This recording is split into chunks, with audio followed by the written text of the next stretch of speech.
Hello everyone, Session 9, Unit 2, Earthquake.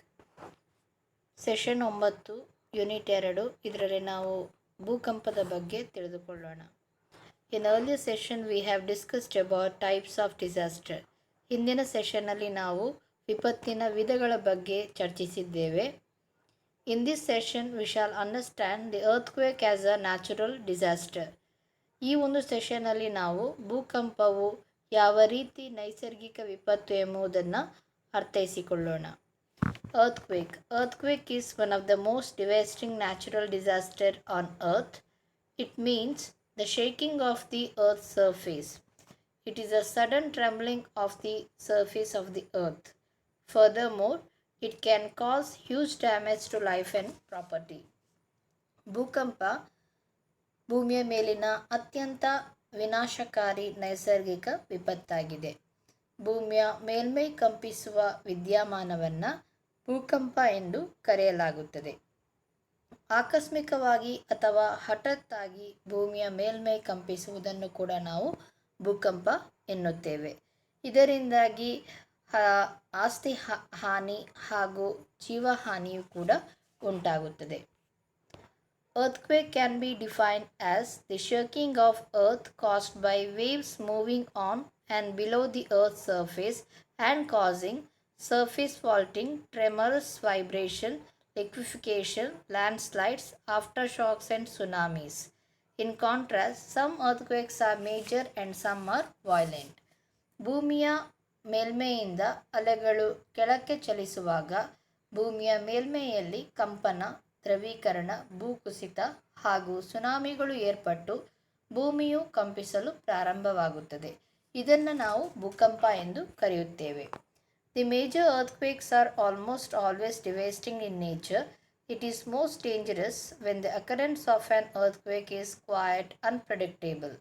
It results in loss of life and injury to hundreds of thousands of people and disrupt the social and economic functioning of the affected area. ಇದು ಒಂದು ಅಪಾಯಕಾರಿಯಾಗಿರುವಂತಹ ನೈಸರ್ಗಿಕ ವಿಪತ್ತಾಗಿದೆ. ಯಾಕೆಂದರೆ ಇದು ಅನಿರೀಕ್ಷಿತವಾಗಿದೆ. ಯಾವುದೇ ಮುನ್ಸೂಚನೆ ಇಲ್ಲದೆ ಅಪಾರ ಪ್ರಮಾಣದ ಹಾನಿಯನ್ನು ಇದು ಉಂಟು ಮಾಡುತ್ತದೆ. ಇದರ ಪರಿಣಾಮವಾಗಿ ಜೀವ ನಷ್ಟ, ಹಲವಾರು ಜನರು ಗಾಯಕ್ಕೆ ಒಳಗಾಗಿ ಭೂಕಂಪ ನಡೆದ ಪ್ರದೇಶದಲ್ಲಿ ಸಾಮಾಜಿಕ ಹಾಗೂ ಆರ್ಥಿಕ ಚಟುವಟಿಕೆಗಳಿಗೆ ಇದು ಅಡ್ಡಿಯನ್ನು ಉಂಟು ಮಾಡುತ್ತದೆ. Types of earthquake. There are 4 types of earthquake. One is tectonic earthquake, second one volcanic earthquake, and third one collapse earthquake, and fourth one explosive earthquake. Tectonic earthquake, it is caused due to the movement of the slabs of rocks of uneven shapes that lie underneath the earth's crust.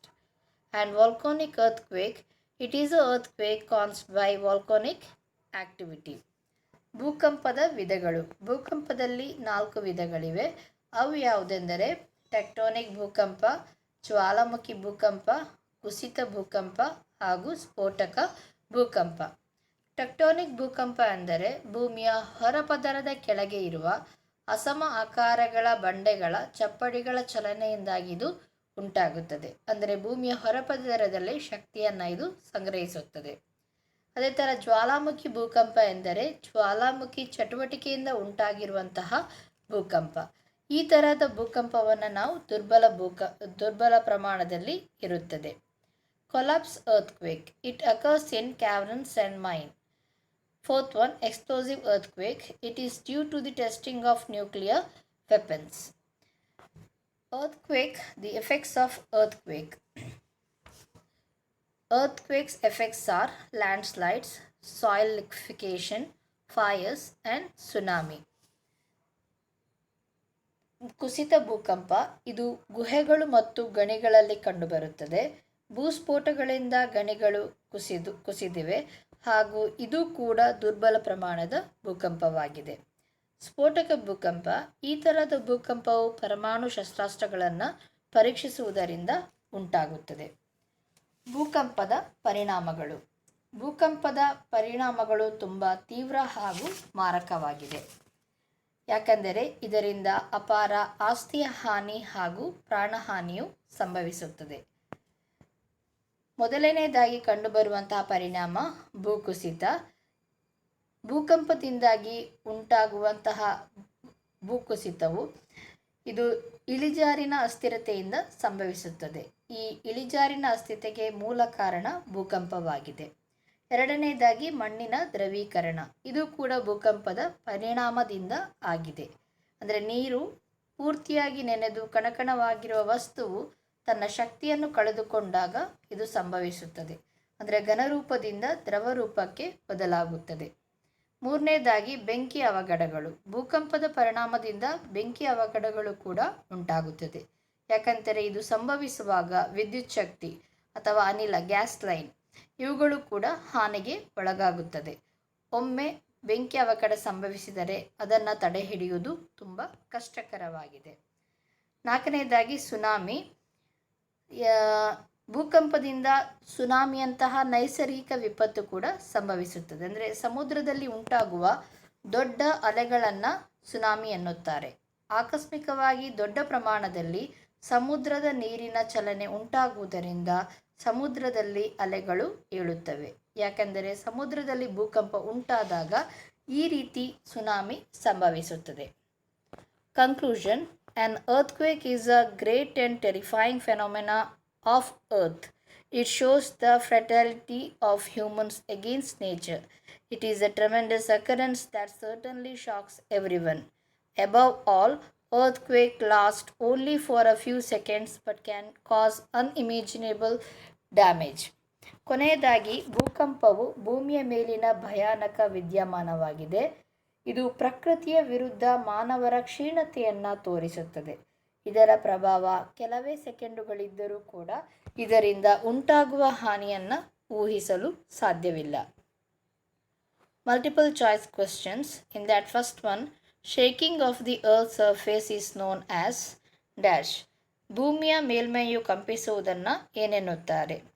A volcano, B earthquake, C cyclone, D none of the above. A ಜ್ವಾಲಾಮುಖಿ, B ಭೂಕಂಪ, C ಚಂಡಮಾರುತ, D ಮೇಲಿನ ಯಾವುದೂ ಅಲ್ಲ. The answer is B earthquake. Second one, the earthquake caused by volcanic activity is known as. ಜ್ವಾಲಾಮುಖಿ ಚಟುವಟಿಕೆಯಿಂದ ಉಂಟಾದ ಭೂಕಂಪವನ್ನು ಏನೆನ್ನುತ್ತೇವೆ? A tectonic earthquake, B volcanic earthquake, C collapse earthquake, D explosive earthquake. A tectonic ಭೂಕಂಪ, B ಜ್ವಾಲಾಮುಖಿ ಭೂಕಂಪ, C ಕುಸಿತ ಭೂಕಂಪ, ಡಿ ಸ್ಫೋಟಕ ಭೂಕಂಪ. The answer is B volcanic earthquake, ಅಂದರೆ ಜ್ವಾಲಾಮುಖಿ ಭೂಕಂಪ. Third one, dash is the one of the effect of earthquake. ಯಾವುದು ಇದರಲ್ಲಿ ಭೂಕಂಪದ ಪರಿಣಾಮವಾಗಿದೆ? A rain, B drought, C tsunami, D none of the above. A ಮಳೆ, ಬಿ ಬರಗಾಲ, ಸಿ ಸುನಾಮಿ, ಡಿ ಯಾವುದೂ ಅಲ್ಲ. The answer is C tsunami. These are the model questions.